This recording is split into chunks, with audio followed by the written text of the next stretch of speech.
hadirin yang berbahagia.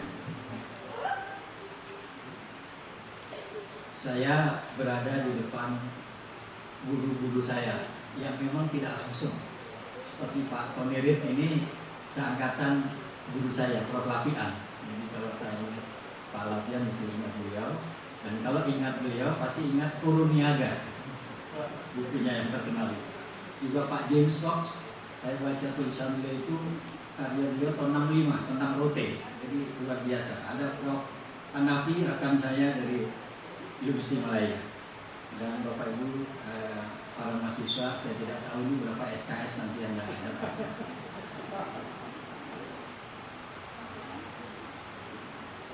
Ada yang membuat hati saya bergetar sekaligus bangga. Setidaknya pada dua kota, Sumatera Selatan dan Jawa Barat, oleh karena menyandang makna kebaharian, yaitu Bandar Lampung. Jadi kalau kita memasuki kota Lampung, maka dengan eksplisit kota ini disebut Bandar Lampung. Kenapa? Karena sudah tidak banyak lagi kota pesisir yang seharusnya mempertahankan karakter bandar. Bandar Aceh itu sebetulnya bandar, R-nya dulu jadi Bandar Aceh. Mestinya juga Bandar Jakarta seharusnya masih dikenal tidak hanya sebagai karya lagu Ismail Marzuki dengan musik keroncongnya itu, karena Kalapa merupakan pelabuhan utama di Jawa Barat. Konon juga Banjarmasin itu katanya adalah Bandar Masih yang kini menjadi kawasan pertokoan. Adapun negara Brunei dengan nyata sekali memberi nama ibu kotanya sebagai Bandar Sri Begawan. Secara toponim menarik untuk sekedar mengetahui pula, di Malaysia kata bandar itu berarti kota. Tapi saya duga semula juga menunjuk pada kota pelabuhan. Semboyan kota Bogor, ini saya juga tertarik, di Nuki Wahid, ngancik Nubihari, sejak ayeuna sampereun jaga. Apa yang buat saya tertarik adalah kata bihari, dahulu kala, bahari. Jadi orang Sunda itu lebih dulu ke laut barangkali daripada orang Jawa yang tidak mengenal kata bahari, tapi segoro. Nah, kurang lebih artinya seperti ini. Jadi apa yang dinikmati sekarang oleh generasi itu adalah itu hasil kerja yang lampau, dan yang kita lakukan sekarang itu untuk masa depan. Jadi nampak sekali perspektif historis terutama maritim itu memberi karakter pada masyarakat ini. Bahari dalam kamus besar bahasa Indonesia ada 3 arti. Saya selalu ingat Pak Lapian dulu saya. Dahulu kala, elok sekali, laut. Jadi kalau yang elok sekali di laut, tapi sayangnya dahulu kala Mas Bram. Jadi kita mau jadikan yang hebat itu sekarang dalam kehidupan. Kenapa Bogor? Harus dilihat dalam perspektif aliran Sungai Ciliwung. Sebab dahulu kala dapat dilayani sampai jauh kedalaman. Sungai merupakan sarana transportasi bagi komoditas dan pergerakan orang dari pedalaman ke pesisir dan sebaliknya. Bagaimanapun, selalu ada hubungan yang erat antara laut dan darat atau antara tanah dengan air. Maka konsep tanah air menjadi simbol Indonesia itu. Nah, kuliah ini atau paparan ini saya akan menghubungkan kota bandar, jalur rempah, dan state formation dalam jaringan maritim itu.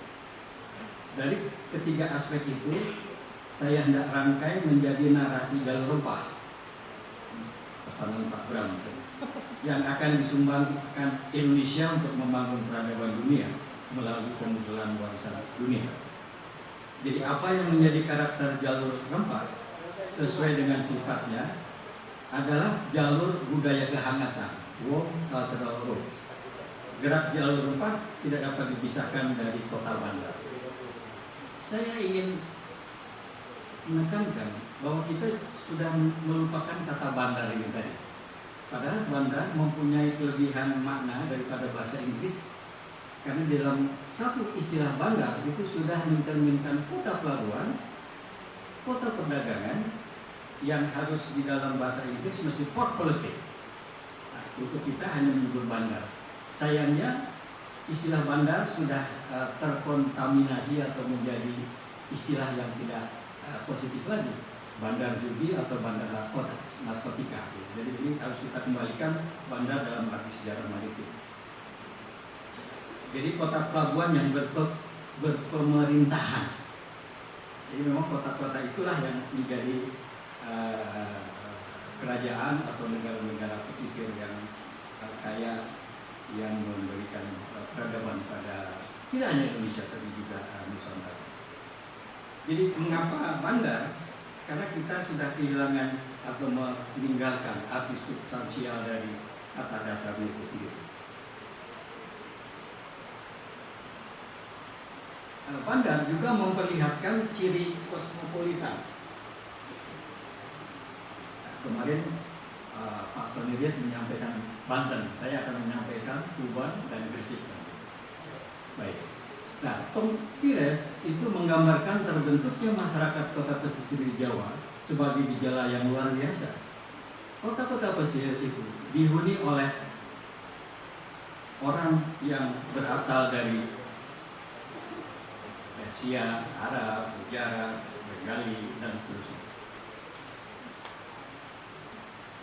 Dan apa artinya buat budaya toleransi? Masyarakat ketika itu sudah memperlihatkan sikap penerimaan yang sangat terbuka dan menempatkan orang yang semula asing menjadi bagian dari kehidupan masyarakat lokal. Hal yang menarik lainnya adalah isu Cina atau Tionghoa dan Arab misalnya. Itu adalah produk konsep sebelum abad ke-20 yang baru kemudian ada di awal masa abad ke-20 yang tidak ada istilah konotasi yang sebelum abad ke-20 itu. Jadi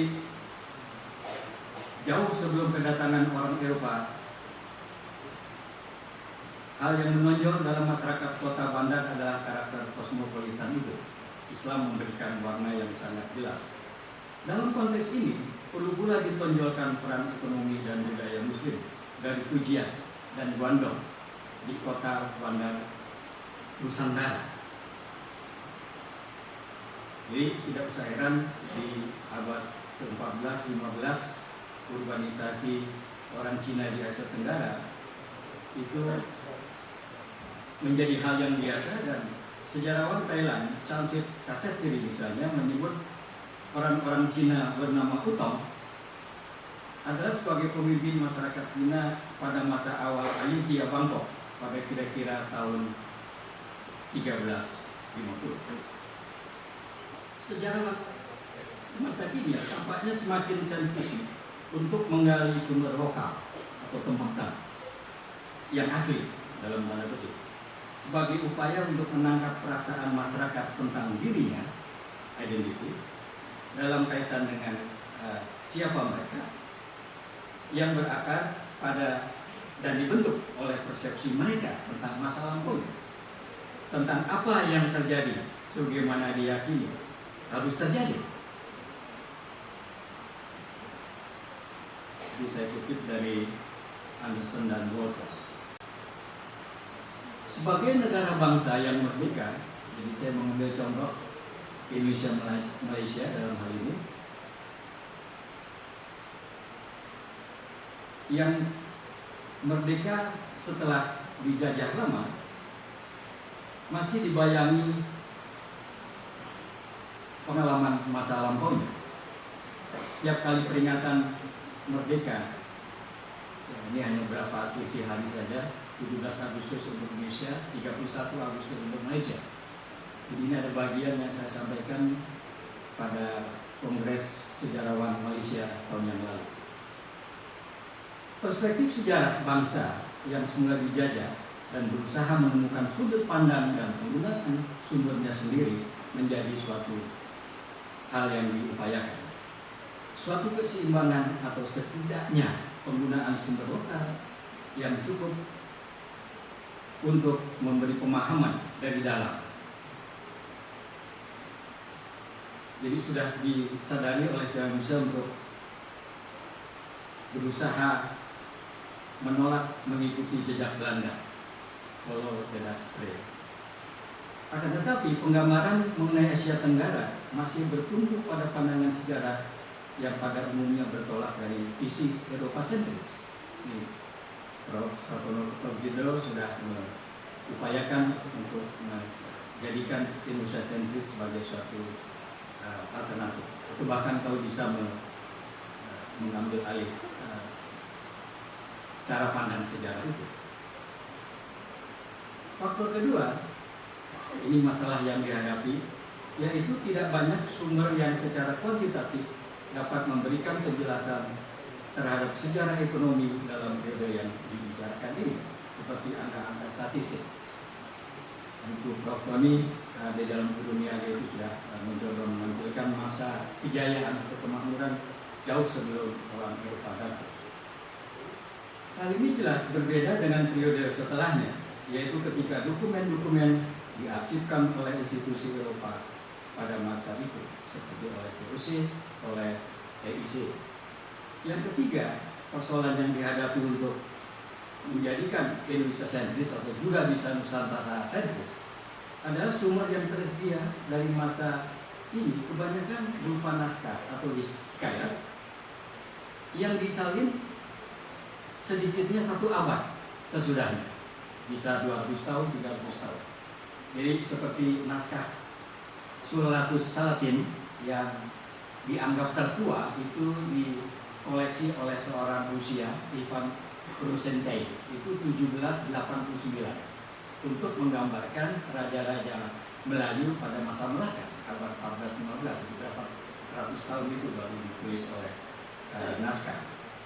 Tapi betapapun naskah dapat menjadi sumber alternatif untuk bisa melihat sejarah dari dalam yang saya katakan di depan tadi. Dalam konteks Indonesia-Malaysia yang memiliki masa perniagaan Nusantara yang berjaya setidaknya selama 200 tahun menurut Prof. memperlihatkan keberadaan kerajaan yang dapat disamakan dengan struktur negara modern yang dilandasi oleh faktor perdagangan. Jadi perniagaan menggambarkan interaksi antar bangsa melalui jaringan maritim. Dalam kisah-kisah tradisional Nusantara dikenal istilah puhawang atau nakoda kaya yang membawa kapal dengan muatan penuh.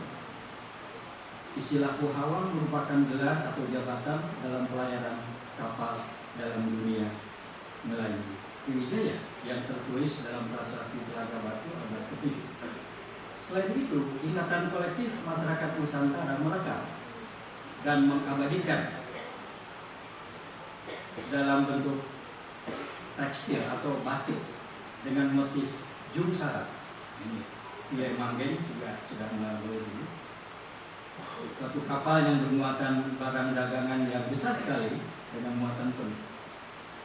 Batik dengan corak jung sarat misalnya didapati di Lampung, Sumatera bagian selatan, dan digunakan sebagai gaun pengantin dalam acara perkawinan. Akan halnya istilah puhawang secara umum diidentikan dengan cengkok.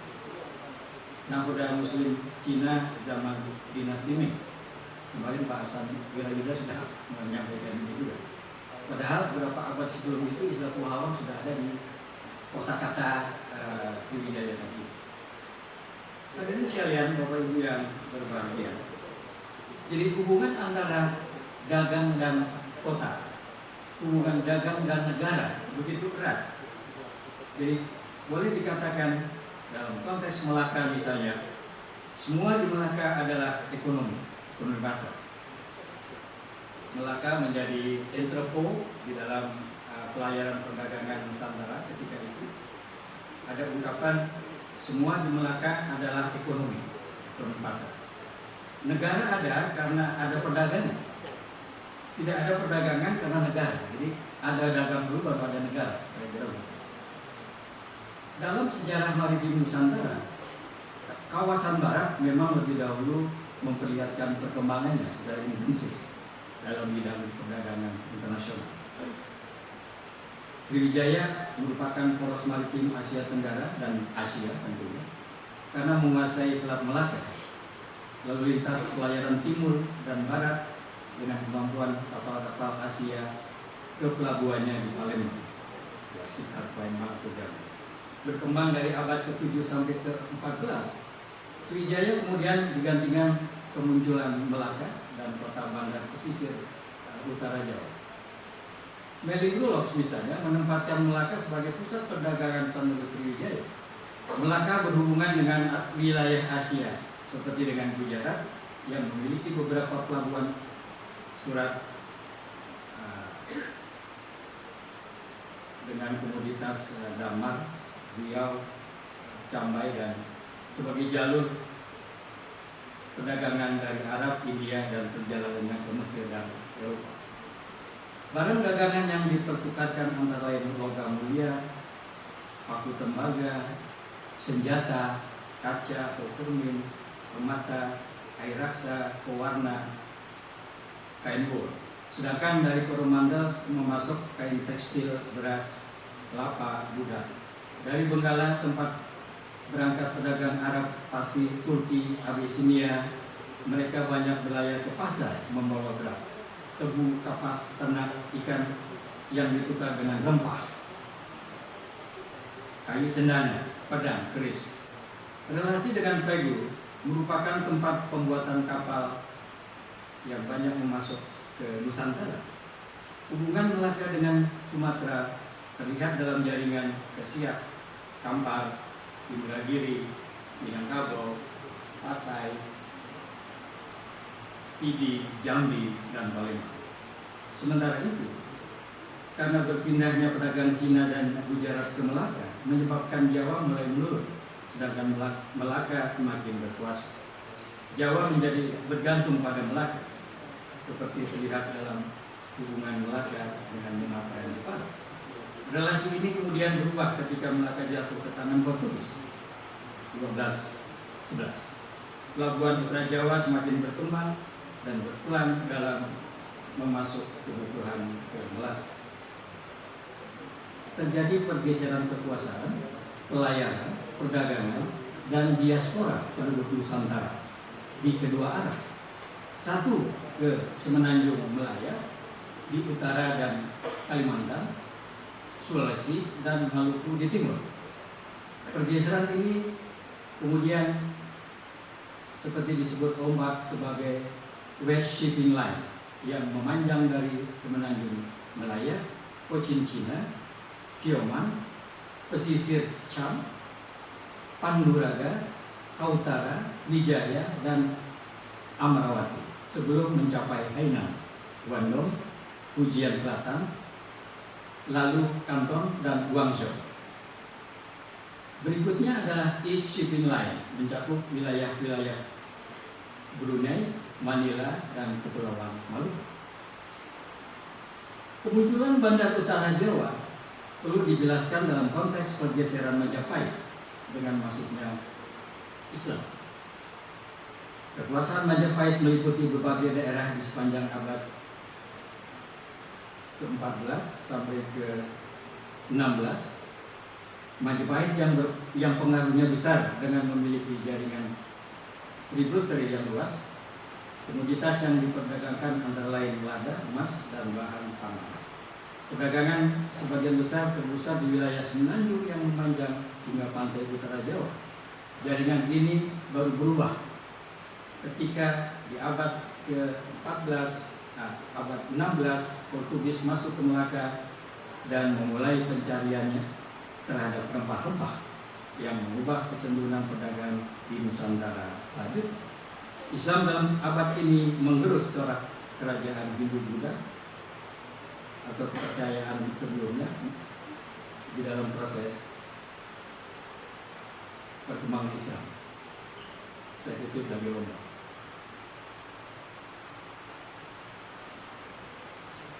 Berbicara mengenai kota-kota Bandar Utara Pulau Jawa, kemunculan Demak dapat dijelaskan dalam konteks jatuhnya Majapahit. Posisi Demak yang sangat baik untuk pertanian dan perdagangan khususnya komoditas beras, mempunyai geografi yang menguntungkan. Karena dalam jalur itu, secara geografis posisi Demak tidak menguntungkan karena jalur masuk dari laut sempit sehingga membutuhkan Jepara sebagai pelabuhannya. Jadi hal yang biasa untuk kita lihat pergeseran atau pertukaran posisi dari kota-kota pelabuhan di pantai utara Jawa. Jepara terletak di kawasan teluk yang lebih tenang dan secara ekonomis jauh lebih menguntungkan daripada Demak. Kemudian Jepara yang kemudian tergeser karena Demak tadi itu, dan Demak memperluas kekuasaan Jepara kemudian berperan di dalam mengambil alih peranan Demak tadi itu. Tapi kemudian Jepara yang dikenal dalam konteks sejarah adanya Ratu Kalinyamat, ini tokoh perempuan, pengusaha perempuan yang sangat sukses. Tetapi suaminya dibunuh oleh Arya Penangsang, dan Arya Penangsang kemudian dibunuh oleh Jakatingga. Jadi kita sedang melihat pergeseran kekuasaan dari pesisir ke pedalaman. Karena sudah itu Jepara berangsur berkurang hingga dikuasai oleh Mataram, dan peran kota bandarnya diambil alih oleh Semarang. Tuban adalah kota bandar tertua yang berdiri sejak abad ke-11. Tuban menjadi pelabuhan transit sebelum keberangkatan kapal-kapal ke Maluku. Hubungan dengan Majapahit kuat bahkan setelah Islam masuk. Untuk selanjutnya saya ajak Bapak Ibu sekalian hadirin yang berbahagia untuk melihat Gresik. Kalau kita mengutip Tom Pires, Pires mengatakan Gresik ini sebagai the jewel of Java. Begitu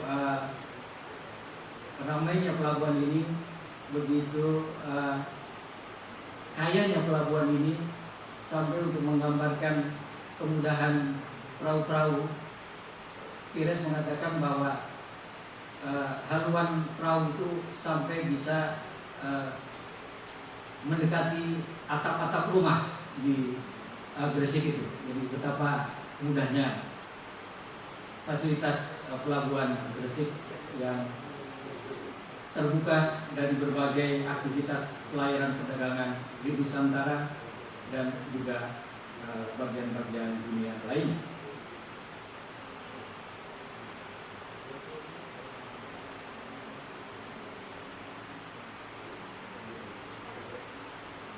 Nah, kehebatan Gresik seperti digambarkan di sini adalah karena ada seorang yang bernama atau tokoh Sunan Giri. Jadi kemampuan memajukan nilai-nilai keagamaan dan kepemerintahan yang dianggap berhasil untuk menjadikan Gresik sebagai kota bandar yang maju, kaya, dan memperlihatkan suatu dinamika jalur-jalur pelayaran perdagangan di Nusantara ketika itu. Dan jangan lupa pula, kalau kita menyebut Gresik sebetulnya ada Jaratan. Ya, saya tidak tahu lagi generasi sekarang di mana Jaratan itu. Ya, ini teman-teman arkeolog ya. Coba kita cari Jaratan, karena adalah hal yang menarik kalau kita melihat selalu ada pasangan kalau sejarah kita. Ternate Tidore, Buatalo, Samudra Pasai. Dalam hal pelabuhan juga Gresik dan Jaratan ini saling mendukung. Jadi di Gresik itu ada Syah Bandar, di Jaratan itu adalah wakilnya. Jadi suatu bentuk kepemerintahan yang bagus di dalam mengatur pelabuhan dari itu. Saya akan tiba pada satu topik jalur rempah. Menurut saya jalur rempah ini sebagai konsep masih harus diperjuangkan, tidak seperti jalur sutra yang sudah diterima secara akademis. Kita masih lebih sering melihat Spice Island daripada Spice Road sebagai konsep. Jadi kalau begitu jalur rempah sebagaimana yang sedang diperjuangkan sebetulnya belum menjadi istilah atau konsep yang aseptif. Dalam dekade 1990-an saya cukup terlibat juga. Direktorat Jenderal Kebudayaan melalui kajian dekade jalur sutra memang mengadakan suatu rangkaian diskusi kota bandar jalur sutra.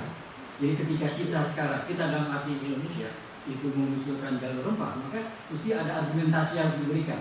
Kenapa dulu sutra sekarang rempah? Jadi jalur rempah harus lebih dahulu dirumuskan dan ditulis sebagai narasi yang kuat berdasarkan sumber data yang valid. Masalahnya dalam historiografi Indonesia persoalan belum selesai secara tuntas untuk menumbuh kembangkan Indonesia sentris tadi, untuk tidak menggantikan secara begitu saja Eropa sentris. Masalah yang mendasar adalah masalah mendasar lainnya adalah mengenai sumber lokal yang tidak ditulis semasa seperti arsip dan lainnya. Memang ada naskah atau manuskrip, tetapi tentu saja dengan kritik sumber yang tajam, maka naskah pun akan kita bisa gunakan untuk menggambarkan perjalanan sejarah khususnya jalur rempah.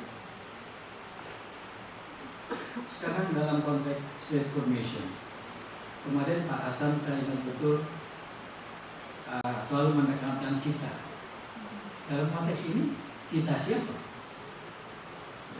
Kita Indonesia, kita Malaysia, kita orang Vietnam. Jadi saya mengusulkan supaya kolektif memori kita itu diikat oleh kenusantaraan melalui jalur rempah.